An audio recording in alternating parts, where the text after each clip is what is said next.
एक दफ़ा का जिक्र है कि एक छोटे से गांव में अहमद नामी लड़का अपने वालिदैन के साथ रहता था।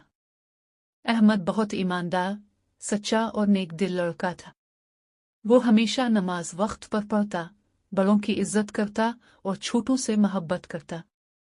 एक दिन गांव में एक ताजिर आया जिसने ऐलान किया, जो बच्चा सबसे ज्यादा सच्चा होगा, मैं इसे इनाम दूंगा।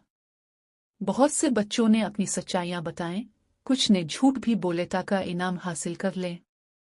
जब अहमद की बारी आई, उसने सादगी से कहा, मैं हमेशा सच बोलता हूँ, लेकिन कभी कभी मुझसे भी गलती हो जाती है, मगर मैं फौरन मुआफी मान लेता हूँ। ताजिर ने हैरानी से पूछा, तो क्या तुम कभी झूठ नहीं बोलते?